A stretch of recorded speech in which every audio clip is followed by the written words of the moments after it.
বর্তমান সমাজ হলো ব্যর্থ মানুষকে নিয়ে হাসাহাসি করা আর সফল মানুষকে নিয়ে হিংসা করা। এটাই বর্তমান সমাজ। এক ফোঁটা বিষ অনেক পানি নষ্ট করে দিতে পারে। ছোট্ট একটা পাথর বড় একটা কাঁচকে ভেঙে দিতে পারে, আর ছোট্ট একটা মিথ্যা কথা পুরো জীবনটাই নষ্ট করে দিতে পারে। বিশ্বাস জিনিসটা বড়ই অদ্ভুত। মানুষ জীবনে যা কিছু পায় বিশ্বাস করেই পায়, আর যা কিছু হারায় বিশ্বাসের কারণেই হারায়। তুমি মানুষ হিসেবে কেমন তা অন্যজনের কাছে প্রকাশ করতে চেও না। শুধু তোমার ভিতর সততার বীজ রোপণ করে যাও, সময় সব প্রকাশ হয়ে যাবে। জীবনে সেরা শিক্ষাটা পাওয়ার জন্য কারো না কারো কাছ থেকে একবার ঠকে যাওয়াটা খুব দরকার। সমাজ সব সময় তোমার সমালোচনা করবে, কখনো তোমার পাশে দাঁড়াবে না। প্রতিটি মানুষ তোমার ভালো কাজের জন্য বাহবা দিবে, কিন্তু যখন একটি ভুল কাজ করবে সমাজ তোমার সমালোচনা শুরু করে দিবে। বিসমিল্লাহির রহমানির রহিম। হ্যালো এভরিওয়ান, আসসালামু আলাইকুম। স্বপ্ন নূরের সংসার থেকে আমি নূর আপনাদেরকে ওয়েলকাম করছি আমার নতুন একটি লাইফস্টাইল ব্লগ ভিডিও দেখার জন্য। কেমন আছেন আপনারা সবাই? নিশ্চয়ই ভালো আছেন। আমার প্রিয় আঙ্কেল আন্টিরা, আপু ভাইয়ারা, ছোট্ট ছোট্ট সোনামণিরা, যে যেখান থেকে আমার আজকের ভিডিওটি দেখছেন, প্লিজ একটি লাইক দিয়ে ভিডিওটা কন্টিনিউ করুন। আপনার ছোট্ট একটি লাইক আমাকে আরও একটি দিনের ভিডিও মেক করার উৎসাহ যোগায়। সেই সাথে এখনও যদি আমার চ্যানেলটিকে সাবস্ক্রাইব করে না থাকেন, তাহলে প্লিজ সাবস্ক্রাইব করে আমার পরিবারের বন্ধু হয়ে থেকে যেতে পারেন। পাশে থাকা অল অপশনটা অন করে রাখবেন। আমি যখনই ভিডিও আপলোড করব নোটিফিকেশন পৌঁছে যাবে আপনার কাছে।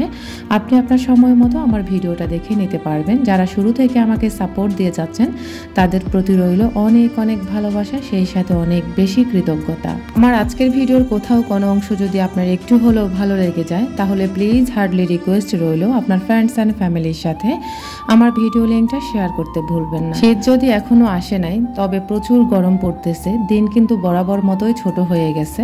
বলা যায় একদম ঘুম থেকে ওঠার পর কোন কাজ রেখে কোন কাজ শুরু করব বা কোনটা শেষ করব, মানুষ আসলে দিশেহারা হয়ে যাচ্ছে। বিশেষ করে ছোট মায়ের ছোট বাচ্চাদের মায়েরা, আর তাছাড়া প্রতিটা গৃহিণী দিনের সাথে কিন্তু পাল্লা দিয়ে কাজ করতে পারতেছে না। তারা দেখা গেছে ভাত খাওয়ার টাইম হয়ে যায় আসরের নামাজের সময়, দেখা গেছে কাজ করলে নামাজ পড়তে পারে না, নামাজ পড়লে আবার কাজ করতে পারে না। তো সব কিছু মিলিয়ে আসলে হিমশিম হয়ে যাচ্ছে। আজকে আমি আপনাদের সাথে শেয়ার করেছি ছোট দিনে প্রতিটা কাজ সংসারে গুছিয়ে করার কৌশল। এই কৌশলগুলো যদি আপনি অবলম্বন করতে পারেন, তাহলে সংসার হবে সুখের, জীবন হবে আরামের। আমি আমার যে ছোট ছোট টিপসগুলো অবলম্বন করে আমি সময়ের মধ্যে আমার বাচ্চাদের খাবার দাবার, পড়াশোনা এবং কি আমার সংসারের কাজ, আমার নামাজ কালাম সব কিছু মাশাআল্লাহ একা হাতে আমি সব কিছু করে যাচ্ছি। যারা আমার মতো নিম্নবিত্ত আছেন তারা তো হেল্পিং হ্যান্ড রাখতে পারেন না, আর যারা আমাদের থেকে ভালো অবস্থানে আছেন তারা কিন্তু হেল্পিং হ্যান্ডের সাহায্যেই কিন্তু সংসারে সব কাজ করে থাকে। তো তারা কিন্তু হেল্পিং হ্যান্ড যখন কাজগুলা করে, ওই আপুগুলা কিন্তু রেস্টে যেতে পারে, কিন্তু আমাদের মতো যারা নিম্নবিত্ত আছে তারা কিন্তু চাইলে রেস্ট নিতে পারে না। তো তাদের কিন্তু ছোট ছোট কিছু কৌশল অবলম্বন করতে হয় বা কিছু টিপস ফলো করতে হয়। তো এগুলা ফলো করলে কিন্তু সংসারের কাজ একদম ইজি হয়ে যায়। আমি কিন্তু আজকে খুব বেলা করে ঘুম থেকে উঠেছি, কারণ আমি খুব ভোরে উঠেছি। উঠে নামাজ পড়ে আমি আবার শুয়ে পড়েছি, কারণ আমার চোখে ভীষণ ঘুম এসেছিল। যদিও বেশ কিছুদিন আমি কিন্তু কোরআন তেলাওয়াত করতে পারি না, আর ইদানিং কেন জানি আমার সাথে এমন হচ্ছে জানি না, নিশ্চয় আমাকে শয়তানে ধোঁকা দিচ্ছে। আমি ফজরের নামাজটা প্রতিদিন এখন পড়তে পারতেছি না, প্রায় সময় হচ্ছে আমাকে দুপুরে জোহরের নামাজের সাথে কাজা করতে হচ্ছে। আল্লাহ মাফ করুক, আপনারা সবাই আমাকে দোয়া করবেন আমি যেন প্রতিদিন একদম সময় মতো উঠে ফজরের নামাজটা আদায় করতে পারি। তো আমি কিন্তু আজকে সজাগ পেয়েছি, খুব তাড়াহুড়া করে উঠে গেছি আজানের সময়। উঠে আমি নামাজটা আদায় করে ফ্রেশ হয়ে নামাজটা আদায় করে আমি আবারও ঘুমিয়ে গেছি।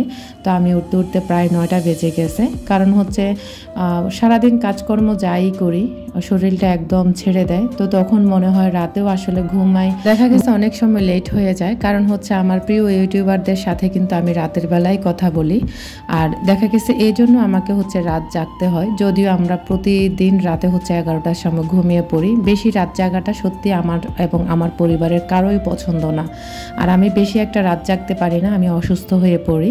তো আমি কিন্তু 9টা বাজে ঘুম থেকে উঠে আমি আবারও একটু ফ্রেশ হয়ে তারপরে আমি কিচেনে চলে গেছি।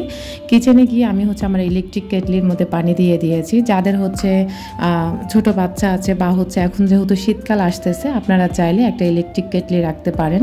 এটা কিন্তু সংসারের কাজের অনেকটাই সময় বাঁচিয়ে দেয়। পানিটা গরম, আপনি ফ্রেশ হতে হতে পানিটা গরম হয়ে গেল, তারপর আপনার ফ্রেশ হওয়ার পরে আপনি কিচেনে গিয়ে হচ্ছে আপনি আটাটা করে নিতে পারেন বা চাটা বসিয়ে দিতে পারেন। তো এক চুলা চা হলে অন্য চুলা আপনি হচ্ছে আটা করে নিতে পারেন। তো আমার যেহেতু একটা চুলা, আমি ওই এক চুলা করে হচ্ছে সব কিছু গুছিয়ে করতে হয় আমাকে।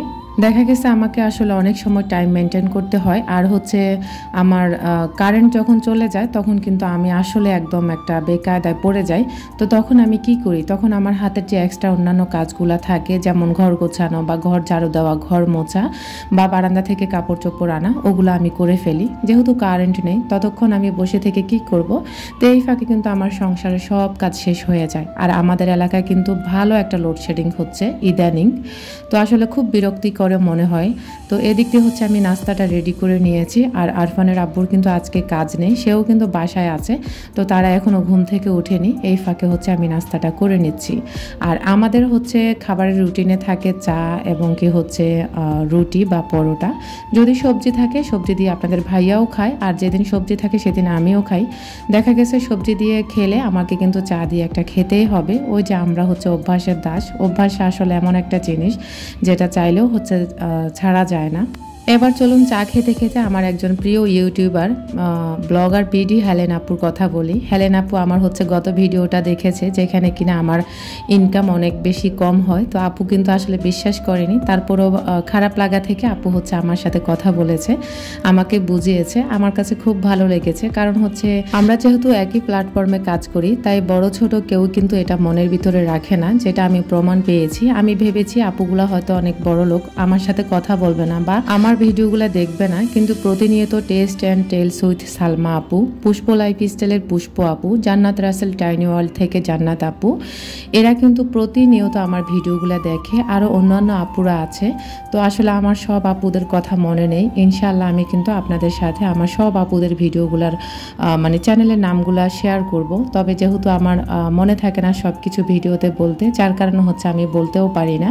তো অনেক অনেক অসংখ্য আপুরা আমাকে সাপোর্ট করে, সেই সাথে হচ্ছে আমার একদম একজন মানে সাধারণ দর্শক অপি শামীম আপু, যেই কিনা আমার ইউটিউব জগতের সবচেয়ে সেরা একজন মানে আমার সাবস্ক্রাইবার, আমাকে প্রতিনিয়ত হচ্ছে মেসেজ করে যে আপু আপনি আজকে ভিডিও দিবেন না। মানে বলা যায় নিঃস্বার্থভাবে তিনি আমাকে ভালোবাসেন, ভালোবেসে হচ্ছে আমাকে মেসেজ করেন প্রতিনিয়ত, কমেন্ট তো করেন, ভিডিও তো দেখেনি। আমি আপনাদের কাছে অনেক অনেক ঋণী হয়ে গেছি। আপনারা সবাই আমাকে এভাবে সাপোর্ট করছেন, আলহামদুলিল্লাহ। আগামী দিনগুলোতেও আমি আপনাদের এভাবে ভালোবাসা পেতে চাই। অনেক তো কথা বলেছি, এখন চলেন আপনাদের সাথে আমার কাজ রিলেটেড কথা বলি। যেহেতু আমি খুব বেলা করে ঘুম থেকে উঠেছি, তো আমি কিন্তু একটা মিনিটও নাস্তা খেয়ে আর মানে সময় কাটাইনি। চাইলে আপনাদের ভাইয়া বাসায় আছে, আমি সময় কাটাতে পারতাম, কিন্তু আমার যে অনেক কাজ আছে, আমি কাজ রেখে কখনো কারোর সাথে গল্প গুজব করতে পারি না। এটা আমার কেমন জানি একটা বলা যায় রোগ। তো যাই হোক, এদিক দিয়ে আমি অফ ক্যামেরায় কিন্তু ফ্রিজ থেকে রাতের বেলায় আপনাদের ভাইয়া এই শাক সবজিগুলো এনে রেখেছিল। তো রাতে হচ্ছে আমি এগুলো ফ্রিজে রেখে দিয়েছিলাম। এখন সকালবেলায় বের করে আমি সব কিছু একা হাতে সব কিছু রান্নার আগে এইভাবে গুছিয়ে নিয়ে থাকি। আর এই যে আমি কিন্তু বেশ কিছু পেঁয়াজ কেটেছি, কাঁচামরিচ কেটেছি, টমেটো কেটেছি। তো আপনারা চাইলে একদিন কেটে এভাবে 3 থেকে 4 দিন বা 1 সপ্তাহের জন্য কেটে এভাবে আপনারা ডিপ ফ্রিজে রেখে দিতে পারেন, তাহলে দেখবেন কিচেনের কাজগুলো একদম সহজ হয়ে যাবে। আর যেহেতু দিন ছোট, তাও ছোট দিনের সময়ের সাথে কিন্তু পাল্লা দেওয়া যায় না।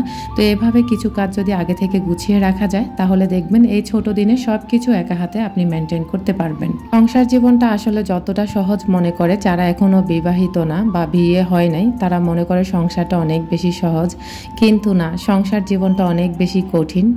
যেখানে আছে আপনার অনেক বেশি স্ট্রাগল, শ্রম এবং কি অনেক অনেক স্যাক্রিফাইস, যেখানে কিনা আপনার মরণ পর্যন্ত এই সংসার থেকে আপনি কখনো চাইলে বিদায় নিতে পারবেন না। এটা একটা ভালোবাসার জায়গা, এটা একটা মহব্বতের জায়গা, এটা একটা রহমতের জায়গা। এটাকে আপনি ভালোবেসে আঁকড়ে ধরে যদি রাখতে পারেন তাহলেই আপনি জীবনের সবচেয়ে সুখী মানুষ। দিক দিয়ে আমি কিন্তু ইলেকট্রিক কেটলিতে পানি বসিয়ে দিয়েছি রান্নার জন্য। ইলেকট্রিক কেটলিটা আমি প্রথমেই বলেছি সবচেয়ে একটা গুরুত্বপূর্ণ জিনিস, একদম সময় বাঁচাতে এটা আপনাকে অনেক বেশি হেল্প করবে। তা আমি পানি গরম করতে দিয়ে এদিক দিয়ে হচ্ছে আমার ব্যালকনি থেকে কাপড় চোপড়গুলো এনে আমি সকালে এভাবে রেখে দিয়েছিলাম, যেহেতু খুব সকাল থেকে আমার বারান্দাতে অনেক বেশি রোদ আসে।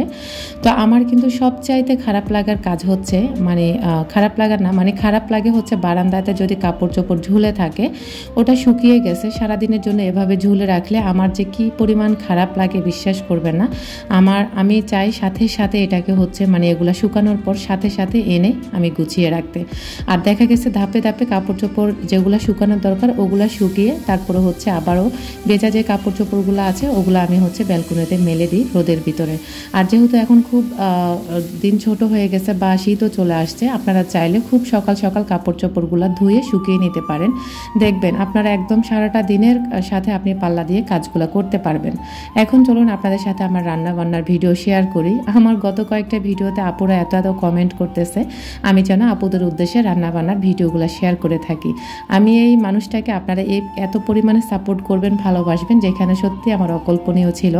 আমার কাজের সাথে সাথে কিন্তু আপনারা আমার রান্না বান্নাগুলোরও অনেক বেশি তারিফ করে থাকেন, আলহামদুলিল্লাহ, মাশাআল্লাহ। আমি আসলে আপনাদের সাথে রেসিপি আকারে শেয়ার করতে চাই না, যেহেতু এই রান্নাগুলো সবাই কম বেশি পারে। তারপরও ভালো লাগা থেকে ভালোবাসা থেকে আপুরা আমাকে কমেন্ট করেন, এজন্য আমি আমার আজকের রান্নাগুলো শেয়ার করেছি। যদিও সবসময় আমার বাসা আসলে সবজি বা মাছ থাকে না, তো আমি তারপরও যা খাই তাই আপনাদের সাথে শেয়ার করে থাকি। আর আপনারা খুব ভালোবেসে কিন্তু এনজয় করে আমার ভিডিওগুলো দেখেন, মাশাআল্লাহ। তো এখানে সমস্ত মশলা দিয়ে ভালো করে কষিয়ে নিয়েছি। যখন উপর থেকে তেল উঠে এসেছে নিচের থেকে উপরে, তখন ওই মুহূর্তে হচ্ছে আমি আগে থেকে কেটে রাখা আলু এবং কি সিমগুলা দিয়ে ভালো করে হচ্ছে আমি বেশ কিছুক্ষণ কষিয়ে নেব, একদম পানি ছাড়া। তো যখন কষানো হয়ে যাবে তখন আমি এই ফুটন্ত পানিগুলা হচ্ছে উপর থেকে দিয়ে আবারও হচ্ছে বেশ কিছুক্ষণ আমি কষিয়ে নেব। সিমের কিন্তু আলাদা একটা স্মেল থাকে, তো এটাকে আসলে সিম রান্না করতে, লাল শাক রান্না করতে কিন্তু আলাদা একটা টেকনিক লাগে।